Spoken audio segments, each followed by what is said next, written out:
Hello and welcome back to Ballboy Media. I'm LJ and today we're going to be talking about a trade that happened yesterday between the Phoenix Suns and the Utah Jazz.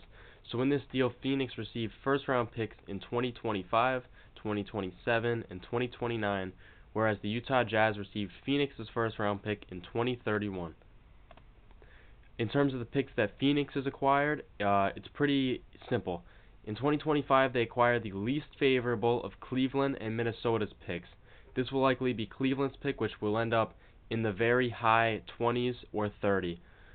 Then they also got the 2027 and 2029 of the same distinction, and that is the least favorable of Cleveland, Minnesota, and Utah.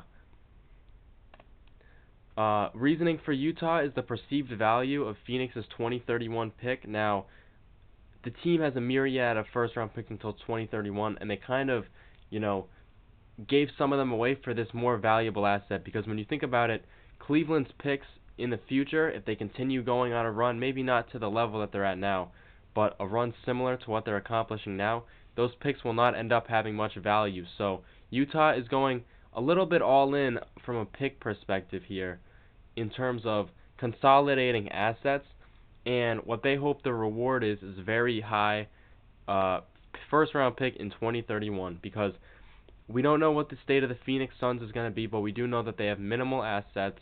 They have, minimal players that could be traded for value, and the two that headline the team being Devin Booker and Kevin Durant. Durant is very old already, and Devin Booker, you can only do so much with him in terms of either retaining him when Durant is gone, eventually retired, or trading him. You might get back maybe 4 first-round picks, but at the same time, if your team has Devin Booker on it and you're a team that already has pieces, how valuable are those first-round picks really? They also, I feel like this move is for future planning. I feel like this might be Danny Ainge kind of signaling, okay, we know we have some pieces, but we definitely are going to need more time. Typically with a rebuild, an example that I like to look at is the first year you're just tanking, the second year you're kind of seeing what you have, and then maybe the third year you start adding pieces towards eventually succeeding. I don't know if Utah is quite there yet. I think that they still have a little bit to go on the rebuild, which isn't a bad thing. I think when you move on from 2 stars in Donovan Mitchell and Rudy Gobert, especially in the same summer, it can definitely take some time to recoup, and I think getting more assets is what this team needs. I also think that part of the reason they did this is, the questions in their young core that they may have internally. That's just my proposition. Maybe it's not true, but I believe that they may not know quite what they have with a player like Keontae George, who we know to be a good player, but I'm not quite sure what his upside is, as opposed to, maybe a Jared McCain type player, where he's averaging roughly the same stats in his rookie season. I'm not quite sure what the upside for these guys is. Same thing with Walker Kessler. We know that he's a perennial all-defense consideration. But I'm just not quite sure if Utah is looking to keep those players moving forward, especially as Kessler nears the end of his rookie deal. One thing to note is the age of their young core that they currently have. Kessler is the oldest at 23. Keontae George, Kyle Filipowski, and Bryce Sensabaugh are 21, as is Taylor Hendricks, who was injured for most of the season after breaking his leg earlier in the year. And Cody Williams and Isaiah Collier are both 20. I believe that Collier is another big reason for this, because I think he's shown strides towards improvement and also being a solid NBA rotational player. Now, in terms of why Phoenix would do this, there's 2 things here, and I think one is a little more obvious, although I think that there's a sneaky suspicion that people are leaving out. So the first thing that they would do, and the much less likely path, is to preserve the future. Now, Miami, while they may look to take these 3 first-round picks, as we'll explore in the second option, I'm not quite sure if,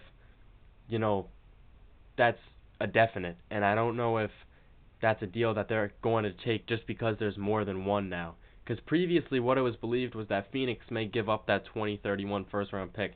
I don't think that, the difference in values, I'm not quite sure that affects Miami. And Miami ultimately, it's in their hands if they want to keep Jimmy Butler or not.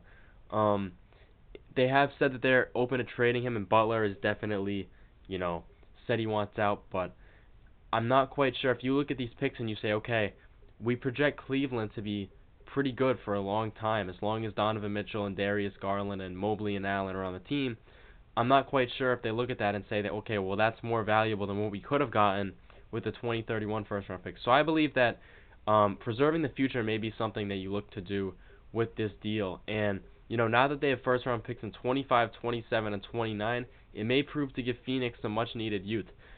Just because the pick is the 30th in the draft year over year doesn't mean that necessarily you won't be getting any talent.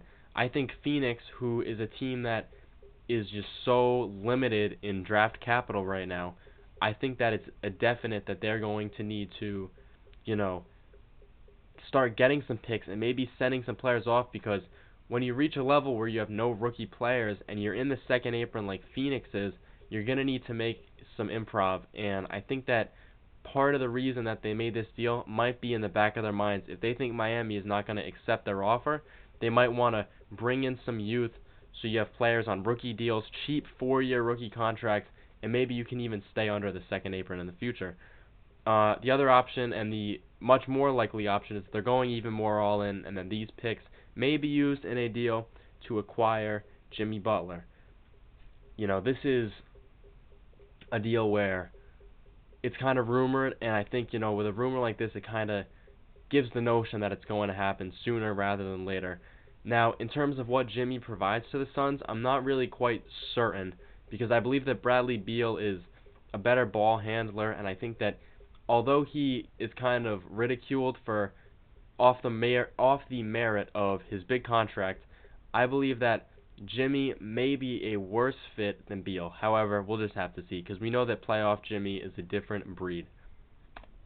In terms of the potential framework, it's going to look something like this, where Phoenix receives Jimmy Butler, and then the Heat receive Bradley Beal, and then first-round picks in 25, 27, and 29. Those are the aforementioned picks before.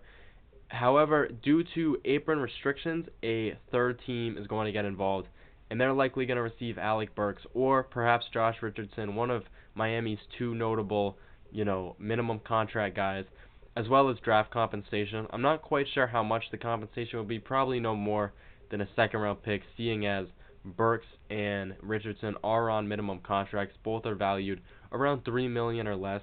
I think Detroit is the most logical third team. They've been kind of mentioned in this as well. And then, one of the other packages that I considered is maybe one of the 3 first-round picks goes to Detroit instead. Maybe it goes to them this year, seeing as they don't have their own first-round pick, and then they give up a future second-round pick.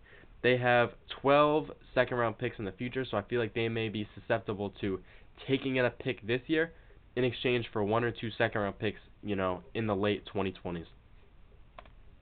Thank you for watching. Please, down below, comment a trade you'd like to see this deadline season, and be sure to like and subscribe.